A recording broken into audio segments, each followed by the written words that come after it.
So, ayun. Inyo, what's up mga kabagis? This is Jubilito TV Official at ito na naman po muli ang isang edisyon ng ating reaction video mga kalingap at kabagis. No? Pero bago po ang lahat, syempre po, mega love shoutout po muna sa ama ng kalingap na si Kuya Val Santos Matubang, kay Kalingap Rab, kay Ate Edna Vlogs, Kalingap Partners, Kalingap Reactors, ayan po, no? Kalingap Supporters, subscribers, yan. Mega love shoutout po sa inyong lahat.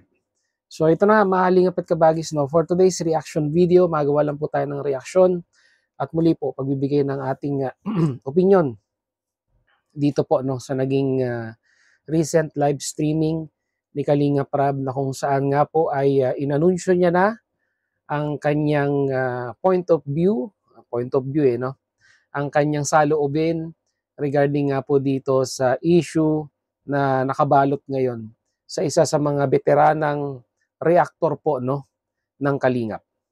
Ang tinutukoy ko po, alam niyo naman na siguro, ay ito nga pong si Bopil Vlog, no? Na kung saan base po sa anunsyo ni Kalingap Rab ay hindi niya na po muna i-acknowledge bilang isang reactor ni Kalingap Rab ito pong si Bopil Vlog, na vice presidente rin po no ng BIOS, no? Mga kalingap at kabagis, no. So ang daming turn of event ang nangyari kahapon. Marami nang nangyari kahapon mga kalingap at kabagis, no. Marami po ang nalungkot, marami po ang nadismaya, marami po ang sabihin nating may mga nagdiwang din, no, sa pagkakaanunsyo ni Kalingap Rab na ito nga pong si Bopil Vlog ay hindi na po part or hindi niya na po inaalaw na mag-reaction sa kanyang mga videos, no. At ang alam naman po natin ang punot dulo, mahalingap at kabagis ng isyong ito, na kung saan ay nagpaalam ng damdamin ni Kalingap Rab regarding nga po dito sa mahiwagang convo sa screenshot, no? Mahalingap at kabagis. So, base nga po sa analyzation ni Kalingap Rab, siguro nakita niya na po ang screenshot, ay doon po siya nagbase ng kanyang desisyon, no? Although, sabi nga po, kung kay Papa ay okay, sa akin ay hindi. Ganun po yung sabi ni Kalingap Rab sa kanyang live streaming, no. So, ako personally nakausap ko si Bopil kagabi. Wala naman siyang wala naman siyang sama ng loob, no, sa family Matubang. Lagi niya namang sinasabi yan sa kanyang live nitong mga nakaraang araw. Matanggal man siya sa Kalingap, ay hindi siya magdadamdam, hindi siya magtatanim ng sama ng loob. Bagkos yung pasasalamat niya no sa pag-acknowledge sa kanya bilang isang Kalingap reactor way back 5 years ago ay nakatatak na po no sa puso't isipan ni Bopil Vlog, no. Sa nakikinita ko po ay ganun lang po talaga tumanaw siguro no ng utang na loob si Bopil, no, na kahit sabihin man nating wala na siya sa Kalingap or tinanggal na siya sa Kalingap, ay grabe pa rin po ang kanyang pagmamahal sa programa, no? Sa programa po or sa pinaglalaban niya, sa nakikita niyang tama na pagklase ng paglaban sa mga kumi-question sa programa ng Kalingap. Yun nga lang, mga kalingap at kabagis, minsan may mga bagay-bagay tayo na masasabi po nating minsan lumalabis tayo, minsan ay nakakapagbitiw tayo ng mga salita, no? At ito nga pong mga salitang ito na yun nga po, ang masasabi ko po dito mga kalingap at kabagis ay allegedly na nabanggit nga daw po sa GC, no? Ay yun po yung naging mitya para ito nga pong si Bopil ay maalis bilang isang reactor po, no, ni Kalingap Rab. Although, mga kalingap at kabagis, si Bopil naman po originally, kami naman pong mga reactor no ng Kalingap. Originally po, reactor po kami ni Kuya Bal, no? Kumbaga, saan po ba nagsimula ang lahat, 'di ba? Kay Kuya Bal po lahat nagsimula 'yan. Yung mga reactor na 'yan ng Kalingap from day one, kay Kuya Bal lahat po nagsimula 'yan, 'di ba? Sumanga lang kay Kalingap Rab nung nakilala na po ang channel ni Kalingap Rab at nakakapagpa-viral na siya. Pero way back 5 years ago, panahon ni Lola Damiana, panahon ni engineer ba yun? Nakalimutan ko na yung pangalan niya. Reactor po na kay Kuya Bal. 'Di ba? Siyempre po kami mga reactor, naghahangad din po kami ng views, honestly speaking, at nakikita po natin na lumalago at gumaganda ang channel ni Kalinga Prab, ay naisasabay na rin po yung pagko-content sa kanyang mga videos. No? So si Bopil nakilala yan sa pakikipagbangayan sa mga kalaban ng Kalingap way back kay Lola Damiana at that time. No? Kaya nga po talagang na-acknowledge po yan ni Kuya Bal Santos Matubang, no? Bilang isa sa mga defender noon at that time ng Team Kalingap. No? Grabe po yung effort. Ang nakikinita ko lang po kasi talagang naging para sa akin po, no? Naging problema kay Bopil is once na na-involve siya, no? Sa isang bagay. Although sabihin man nating content man yan, pero si Bopil po ay masasabi ko po na talagang minahal niya at isinapuso niya po, no, yung pagtatanggol sa Kalingap, no. To the point na talagang, 'di ba? Kilala niyo naman ang Bopil noon. Talagang pag magbitaw din po ng salita 'yan, 'di ba? Ay grabe.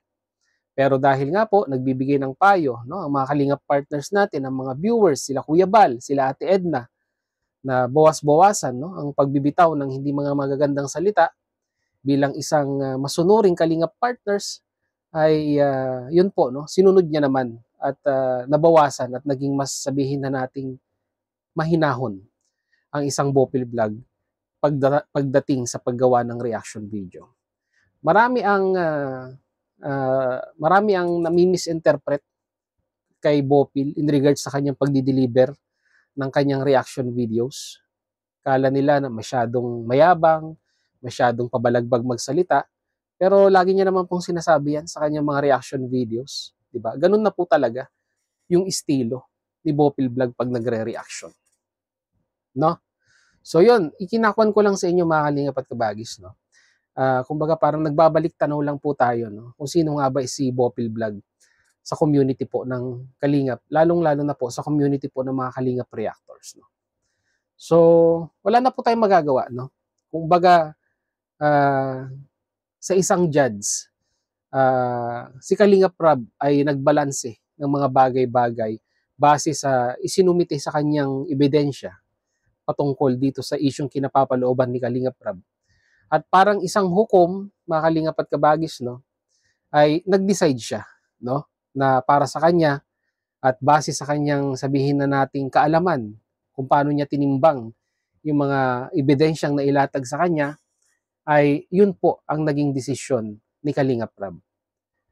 Lahat tayo may kanya-kanya po tayong may kanya-kanya po tayong kung paano po natin titimbangin ang mga bagay-bagay, no. Sabi nga po nila mga Kalingap at Kabagis, no, hindi po lahat nilikhang pare-parehas. Nilikha po tayong magkakaiba, magkakaibang takbo ng ating pag-iisip, magkakaiba kung paano po natin i-handle ang mga problema, ang mga sitwasyon sa ating buhay. So, bawat tao, different approach, sabi nga po nila, mga Kalingap at Kabagis, no. Kaya, hanggang sa akin lang po, nandyan na po yan, makapag-desisyon na po si Kalinga Prab. So, igalang na lang po natin, no, mga Kalingap at Kabagis, no. Alam ko po, marami po ang nadismaya, honestly speaking po, no. Marami po ang nadismaya sa desisyon ni Kalinga Prab. May mga nagsabi sa comment section na hindi man lang daw inimbestigahan, hindi man lang daw kinausap, 'di ba? Bago man lang nag-conclude. So, everybody's entitled to his own opinion, sabi nga po nila mga Kalingap at Kabagis, no? At opinion at desisyon ni Kalinga Prab yun. Tayong mga reactors, mga viewers, ay wala naman po tayong magagawa. Kasi tayo pong mga reactors, no, kagaya ko po, ay nakisilong lamang po, no, sa payong ng Kalingap, no. And yun po yung katotohanan, no. Nakiki-content lang po tayo, no. Sumasabay po tayo sa agos, no, na tinatahak ng community po ng Kalingap. At yun nga lang po, nagkataon na talagang base nga po sa kanilang desisyon, sa kanilang obserbasyon, sa kanilang pananaw, ay nagkamali. ang isang Bopil Vlog. No? So, yun lang masasabi ko dito, mga Kalingap at Kabagis. No? Nandyan na yan, wala na po tayong magagawa. Nagdesisyon na po si Kalingap Rab. Although magkaiba po ang desisyon ni Kalingap Rab at ni Kuya Bal. Dahil si Kuya Bal ay, yun nga po, no, hanggat maaari, didipahan at didipahan ni Kuya Bal ang mga binuo niya pong Kalingap reactors ng Kalingap. No? So, he did his best, mga Kalingap at Kabagis. No? Kaso, ilagay din po natin ang ating sarili sa katayuan ni Kuya Bal at this very moment. No? Diba? Hindi naman po natin masasabing hindi niya dinipensahan si Bopil. Diba? Nakailang alis si Bopil sa GC ng BIOS. Ibinalik ni Kuya Bal. Kasi nga po, ano ang sabi ni Kuya Bal noon? Hanggat wala pong napapanood or publicly ay binalahura ni Bopil Vlog ang pamilya ng Matubang, ay absuelto si Bopil doon. Kumbaga kung ano man yang napag-usapan sa screenshot ay personal na yan, in private. Kaya nga po GC tinawag, di ba, group chat, to be in private conversation. Kaso nga lang po, nag-leak, di ba? At sa tingin ko naman po, kung ano man yung nasabi ni Bopil Vlog sa screenshot na yan, yun naman po ay karapatan niya po bilang isang individual na makapagpahayag ng kanyang saloobin. No? Freedom of speech, ika nga. No? Di ba? Kaso, ayun nga po, di ba? Yung pamamahayag niya ng kanyang saloobin doon po sa GC na yon ay lumabas, nag-leak, no? Meron pa nga po nagsasabi, mga Kalingap at Kabagis, no, sa comment section, ilabas ang conversation na yan at ang viewers din po, no, ang huhusga kung talagang may pagkukulang nga ba or pagkakamali po itong si Bopil Mix Vlog, mga Kalingap at Kabagis, no. Pero muli, uulitin ko po, mga Kalingap at Kabagis, no, kung meron man, nakapagsabi si Bopil Vlog ng hindi maganda against sa family Matubang, kay Kalingap Rab, kay Ate Edna or kay Kuya Bal sa GC at nabasa po ng pamilya Matubang, syempre po, no, discretion na po nila kung ano po yung magiging desisyon nila kay Bopil, no? At si Ate Edna at si Kalingap Rab, yun po, parehas po sila ng sabihin na nating desisyon na tanggalin na si Bopil, ay, di ba, kailangan magdesisyon sila as a family. Di ba? At yung nga po yung napagdesisyonan ni Kalingap Rab na hindi na nga po siya magiging reactor ni Kalingap Rab at hindi na po isasama sa ranking, no, ng mga Kalingap reactors sa mga darating na araw or darating pong buwan. So, uulitin ko po, no, huwag po tayong maging hysterical sa comment section, mga Kalingap at Kabagis, no. Bagkos, igalang na lang po natin kung ano man yung naging desisyon ni Kalingap Rab. At kayo rin naman po nakakapag-comment din po sa comment section, mga Kalingap at Kabagis, no? At nakakapagpahayag din kayo ng inyong saloobin sa comment section, 'di ba? Hindi niyo naman nakikitang kinokomentan din kayo ni Kalingap Rab or ni Ate Edna. So, sabi nga nila, respeto na lang po, no, sa bawat opinion ng bawat isa. No? Mga Kalingap at Kabagis, no? So, yun lang po ang ating reaction dito sa announcement ni Kalingap Rab, mga Kalingap at Kabagis, no? At muli, kung magko-comment po kayo, ay ilagay naman po natin sa Ilagay po natin sa tama, no? Huwag masyadong po. Huwag pong masyadong below the belt. Minsan po hindi ko po nababantayan ng comment section.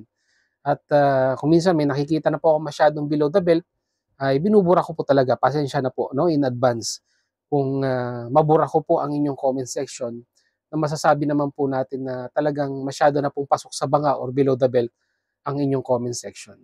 Ang ating comment sa inyo, mga Kalingap at Kabagis. No? Pwede pong mag-comment, pero be considerate, no, mga Kalingap at Kabagis. No? Be respectful pa rin kung tayo po ay nagko-comment. No? Dahil yung kinokomentan nating tao ay may damdamin din po. No? Mga Kalingap at Kabagis. So yun, hanggang dito na lang, mga Kalingap at Kabagis, no? Huwag na natin patagalin, nakahaba na eh. Once again, this is Jubilito TV Official, proud member po ng Team Coos at ng Team BIOS. As I always say, mga Kalingap at Kabagis, peace, God first. God bless po. Bye!